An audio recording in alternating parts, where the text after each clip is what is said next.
Now, from Bush TV, your local news source, this is All Indiana Politics.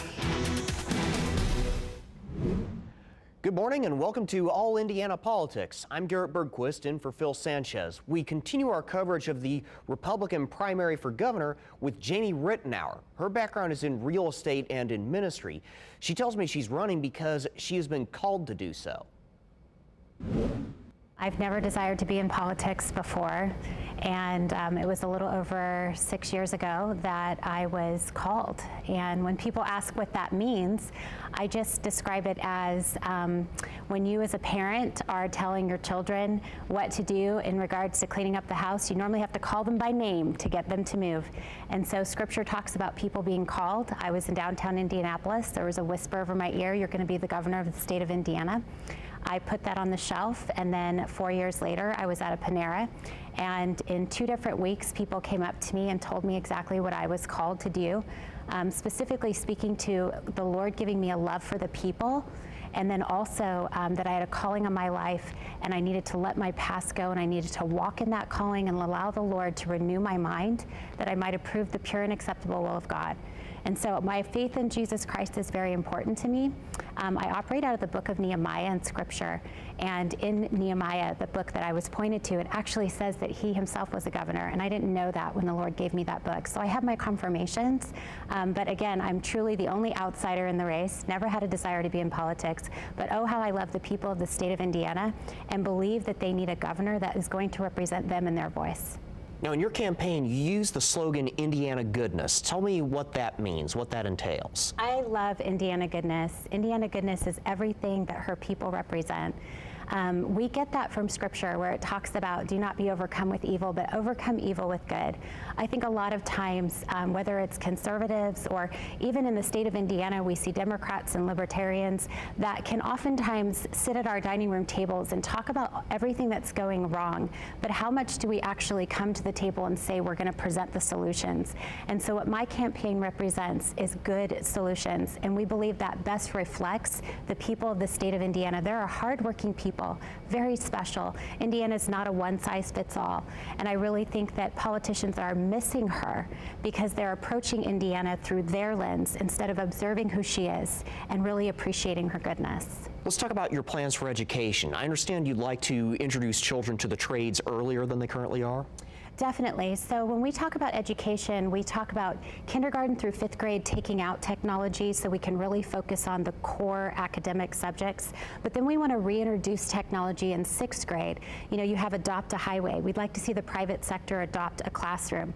And we want to see them coming in and speaking to our 6th graders, asking the question, how has innovation, technology, AI affected your profession? So we want them to lead discussion in our 6th grade classrooms.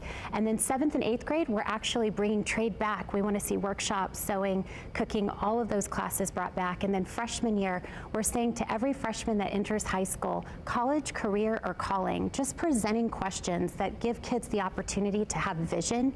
And then we'd like to see, and we are the first ones that have said this, every senior in the state of Indiana graduate having completed an apprenticeship. We're very excited about this. We believe that we have here in the state of Indiana enough people that are willing to put their time into the next generation, that we can truly see every single senior have some kind of experience in apprenticeships before they graduate. You've called for a full audit of all of the state's agencies and potentially shutting some down that you conclude are not necessarily essential. If that were to happen, what are some of the agencies that you would want to shut down? Well, Garrett, we're looking very, very specifically at the Indiana Economic Development Corporation. I've been studying the statutes, the Indiana code that allows for the IADC. It's very interesting. When I was in the first debate, obviously not allowed in the second 2 debates, but when I was in the first debate, I really exhorted the news to get involved in this conversation. And I'm happy to see that there's so much investigative reporting going on the IADC. That's concerning. I'm really struggling understanding the constitutionality of the IADC, so we're looking into that as well. But this is, again, a corporation that's spending billions of dollars. We've got $2 billion to put the pipeline together for LEAP in the Lebanon area. That's in District 4. $2 billion billion, that's $20 million per county in the state of Indiana. And so that is definitely one of the first places that we're going to audit.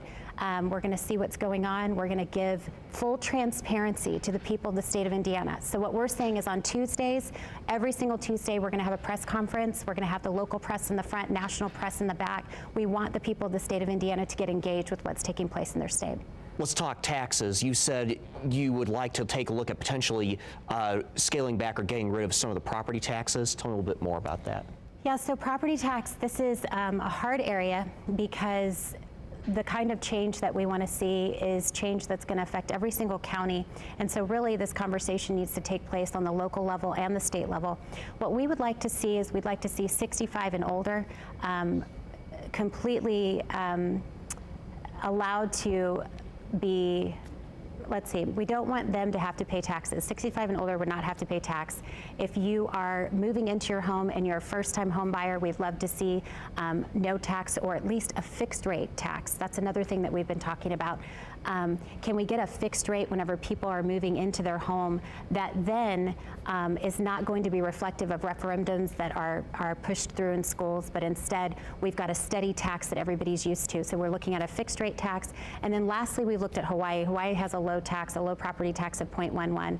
And so we're saying in the state of Indiana, we need to reallocate our money in a way that's going to support every county, but property taxes are constantly increasing, and it's really become a burden for many residents in the state of Indiana. And it's a very serious thing because Indiana Hoosiers are fixed income Hoosiers, and so we need to do something that's going to help every single Hoosier, and that's one of the things we're thinking about in property taxes. Coming up, a state senator explains why he's asking voters to promote him to the U.S. House. Welcome back. Voters in East Central Indiana will choose a new member of Congress in November. Congressman Greg Pence in January announced he will not seek another term. That triggered a stampede of Republicans looking to succeed him. We begin with State Senator Jeff Rotz. I've been in the General Assembly or in the Senate for 10 years, and ultimately the decision came down to do I want to stay in Indiana where we get things done or go to a place of what I would categorize as chaos in a lot of respects. Ultimately, the decision came that if people don't go there for the right reasons, then Indiana will suffer and every state in the union will suffer if we continue the current behavior, whether it's divisive politics or some of the policies that are being implemented and have been implemented, and we're playing them out as we speak today. So ultimately that was the decision point. Indiana's a great place. I think we've done a great job in the Indiana General Assembly making sure that we have a balanced budget and have done a lot of good things. I'm sure there are pundits out there that would disagree with me, but Indiana in a lot of respects has become maybe not the destination state we'd like to see yet for economic development, because that's the trigger, in my opinion, that helps everybody get a leg up in their life. And so, but we're on the move. We're certainly not behind. We're being looked at as the #1 state in the nation to create a new business. And then we want to be a destination state as well. So I'm proud to have participated in the process to get us where we are today. So right now, immigration and border security are pretty much the top issues this election cycle. On your website, you say that you want to close the border to illegal immigration. How would you do that in practice? The first thing is going to take the ability for the presidency to come alongside Congress, and because of the executive orders that got us where we are today, and if we could pass legislation, if legislation could be passed, which is a secondary part of this, in a perfect world, the president would lock down and say we're going to close the border. I think it's the #1 issue in our nation for security purposes, for the issue of illegal drugs coming across the border, and so it's somewhat of a replay. But if we go back about 3.5 years, our border was in much better shape than it is today. And if we remember, there were conversation about, well, it got out that we're going to do X, and there'd be a flood of people come across, and preparation for we were going to do the next step, which is put up a wall or whatever those steps were. And so the news cycle runs farther than the borders of the United States of America. That was proven there. But we got some serious issues, an incredible amount of people, more than we at least have recorded, as many or more than the population of Indiana, so we're somewhere in the 7 million person range. And the question is, why are we doing it, and why are we allowing the drugs and untold, we don't know necessarily who's come across the border. Are they terrorists? Are they ISIS? Are we headed for an issue that just happened this past weekend in Russia with the killing of 120 or so people in a auditorium? We don't know those things, and so this is serious business. The state Senate took the lead on Indiana's abortion ban. Would you support a nationwide abortion ban if you were in Congress? I'm a man of faith first, and a husband and a father, and believe in the traditional family. And my answer is yes. If that came up, I would certainly support it. I think, Indiana, we went through a lot of discussion about this issue. But the sanctity of life is important to me. Why not leave that up to the states, though? Because in a lot of states where abortion was actually put on the ballot, voters overwhelmingly have voted to expand or maintain access to abortion. Sure. Well, I think ultimately, when you look at those numbers that I'm talking about, I don't know how anybody could put their head on a pillow at night knowing that they could have participated in a situation where it eliminated the possibility of thousands. If Indiana had 700 a month, we're talking thousands and thousands of babies annually, untold numbers. That's my answer. There's responsibility we have as citizenry to do, I think, a personal responsibility that's part of this equation, as is all of America, right? We have personal responsibility to follow the law.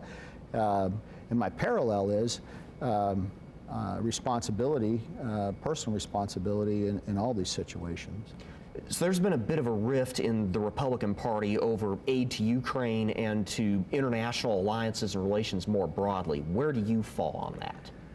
Well, there's some conversation, the Ukraine was looked at to be part of NATO several years back, and it doesn't appear that it ever happened, I don't believe. But nonetheless, there were some agreements made. And so does the United States, as a NATO participant, do we have some kind of a requirement to participate over there? That's the first question that we have to ask ourselves. And the second thing is it wise to send billions of dollars over there? Or is it wise, if we do have an obligation, do we send artillery over there instead of sending money over there? Those are the questions we have to ask ourselves. And ultimately, beginning and end of the day, if Russia plows through, takes out the Ukraine, and that becomes part of Russia, what's beyond that? What's the next endeavor for Russia? Those are things that from a foreign landscape, I don't understand some of those things. And so unless a person, what I'm ultimately saying is unless a person get on the inside and see what those ramifications are, would it change our viewpoint on how we're doing what we're doing? Coming up, another abortion ruling, a curfew, and a third party bows out. Indiana's best political team breaks it all down.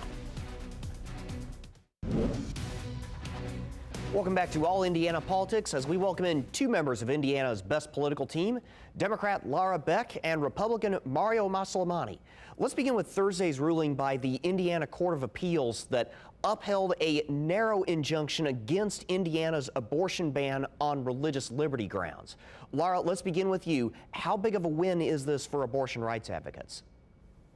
Well, I think it's a marginal win. I think that because Indiana's near total abortion ban is one of the most restrictive in the nation, rolling that back is going to be incredibly challenging. I think we are definitely seeing the after effects of it, particularly as it relates to victims of sexual assault, rape, incest, and then also as it relates to the health of the mother. So, unfortunately, in Indiana, because we have such a restrictive ban, and because it's now up to the states, it's going to be really interesting to me to see how this moves forward.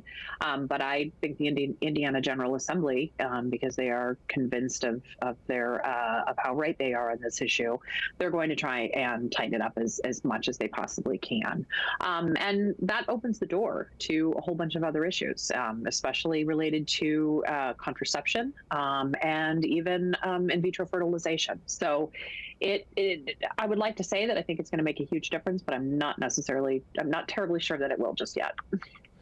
Mario, the judges wrote the law's exceptions undercut the state's argument about a compelling interest. How worried should the state be about the words in this order being used against the law when and if this case goes to trial? I think what's going to happen is that the Attorney General is going to ask transfer to the Supreme Court. The Indiana Supreme Court has stated that the state of Indiana has a compelling interest to protect the life of the unborn. And as such, this General Assembly can create laws to protect the life of the unborn. And anytime there's any legislation that's drafted or passed, the courts are the ones that will kind of fine tune it and determine, how narrow or how broad those laws can be interpreted and applied. And so this is just a process that's going on through the trial court, the Court of Appeals, and now the Supreme Court to determine how these laws are going to be applied, how broadly, what the exceptions are going to be, and how they can be used. And so I think that we are looking at months of additional fine-tuning as the Supreme Court determines, if this law is valid, which I believe they will, and then what exceptions and how those exceptions will be applied. Let's switch to local policy. After 3 mass shootings in as many weekends, IMPD says it will enforce state curfew laws against juveniles in Indianapolis. And Mario, state lawmakers have long blocked cities from enforcing gun laws that are stricter than the state allows. Do they bear some responsibility for those shootings? Not at all. These laws are currently in place. IMPD and the city of Indianapolis is just not implementing or adhering to these laws.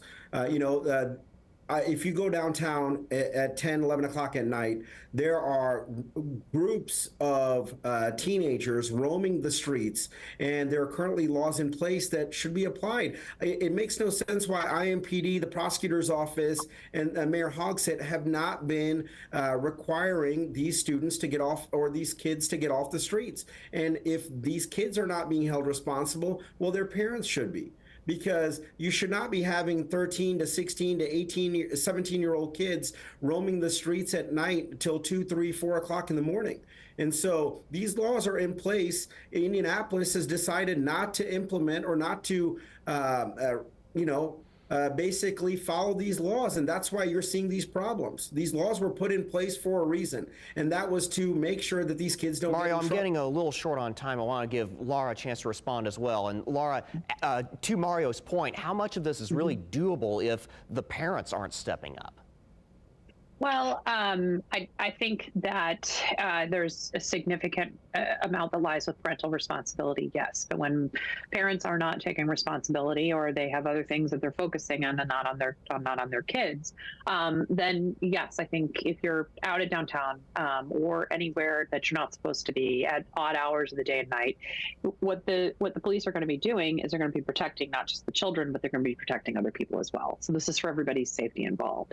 So I think enforcing curfew, and I think making sure there is curfew is very important. Now, I'm the mom of a teenager. He may not agree with me on that.